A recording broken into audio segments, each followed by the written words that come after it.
Let's talk about how to properly clean this top loading bobbin case. Now this is for the Destiny, but all of the machines that have a two-part throat plate, this will work on. So the first thing I need to do is say to turn off the power, but I won't have enough light if I do that. So it's just have to ring for us.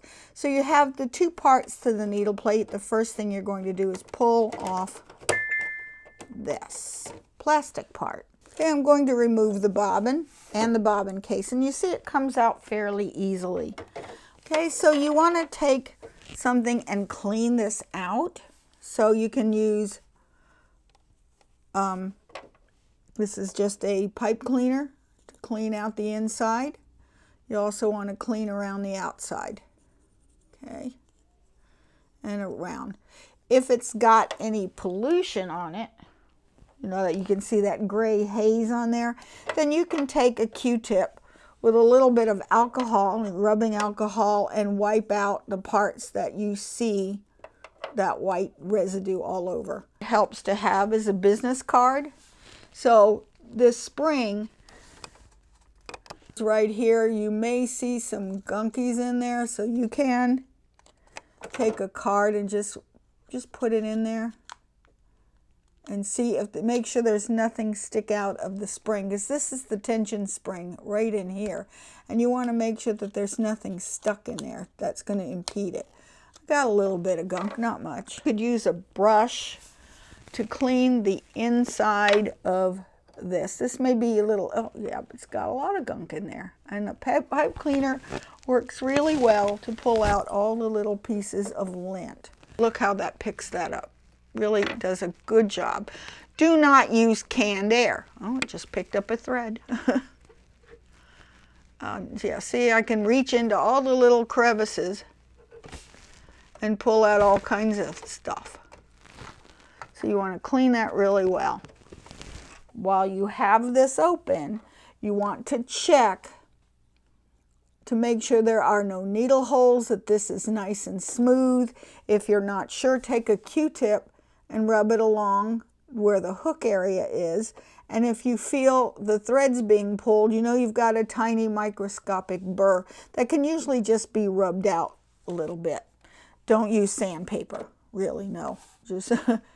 Just usually my finger will be fine. Sometimes, and you also want to inspect the bottom to make sure there are no needle strikes along this flange, because this rides on that ring, the bobbin ring here, and if it doesn't sit on there level because there's needle punctures right here, then it won't turn smoothly. Okay, other tools you can use is, I bought these online, which are just some little brushes that are reusable over and over. The Q-tips not so much. This one's really tiny and is good for getting into little teeny places. Now, if you have to take off the metal plate, now the newest machines, they just clip right off. You don't need tools. But if you are going to remove the screws, and I'm going to safely put it inside there. They tend to bounce on the floor. If you're wondering where I got this screwdriver, I just got it, I think, at Ace Hardware. Once you start releasing the screws, see how it pops up like that? See how that pops up and down? You think, oh my goodness, what did I do? No, you're fine. Okay, so you're going to take this off. Okay, and there could be gunk underneath of it too, so that'll keep it from lying flat. What you want to do with the Q-tip is that you're going to take and run that Q-tip along the top, and you want to make sure you don't feel any burrs. If it pulls these threads, you know you've got a burr that needs to be brushed out, and your technician can usually do that for you. Okay, and now that I have this exposed, here's some other parts you want to check. Get all the gunk out of here. And oh my goodness, it's got a lot of gunk in here. That could be why my scissors isn't working right. Your scissor is located right here. Okay, so you want to clean this all out, and that's where I usually use this one, because I'm going to clean out all these little nooks and crannies and get all this gunk out here. What you do not want to do is use canned air. Yes, it's convenient, but you're just shoving all of this lint into the mechanism of your machine, and that's not a good thing. Move that thread out of the way. Okay, clean it really good. Again, if you have some pollution residue inside of here, the hook, then you want to remove any pollution. And I do that by just putting a little bit of alcohol on this Q-tip and just wiping it really good. Do not put oil in here. Parts in here are encased so that you don't have to oil them. Do they still need oil? Yes, they still need oil. Occasionally it needs to be changed out, and that's got to be done by your technician.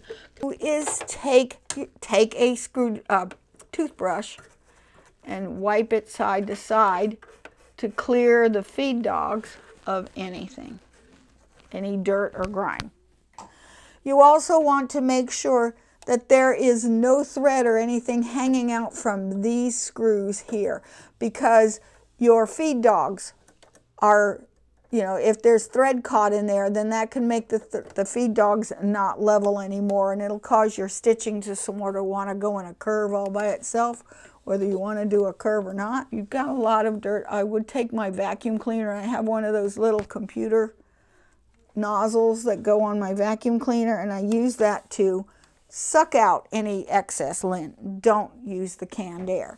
Okay, now you're ready to put this thing back together. And while it is easy to just put this case back in, then screw the plate on, I can guarantee you your machine will not stitch right. I don't know why. It just has to be done in a certain way. You have to put this metal plate back, and look like that does not fit. Oh my goodness. No, it's fine. Okay, so I'm going to take this screw. This has to go first. Okay, don't put that black bobbin case in here. Not yet anyway.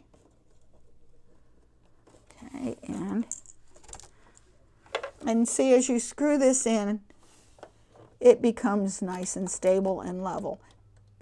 What's causing that bouncing? Those are the sensors that determine if your plate is in correctly, and also this machine can tell whether you have a straight stitch plate in there, and it doesn't allow you to do a zigzag stitch if you have the straight stitch plate. Straight stitch plate has a single little hole right in here, and what it is it's designed for free motion quilting, thread painting, that kind of thing. You want to make sure that your needle is at the highest position, which puts the hook right up under here and in proper place. Now it's hard to see that little white arrow, and there is this little white dot right here. You match those up, and it just sort of jiggle it, and it slides in. You will see that it jiggles a little bit, and that's okay if it jiggles. Then put your plate back, and it just slides in. You put it down and push it towards the back of the machine, and it clicks in. Now everything should be working again. Again, that's got a sensor, so it knows when it comes loose. Sometimes you'll be embroidering and the vibration can actually push this loose, and the newer machines are going to let you know that happens. Okay, now this is all clean and it's all ready to start sewing, and I can go ahead and put my foot back, put the bobbin back in. And to put the bobbin in, you pull back on this right here, just push it that way, and your bobbin case, the cover comes right out. You're going to put your bobbin in so that the thread is coming down from the left side, makes the letter P. So you got a letter P out of it.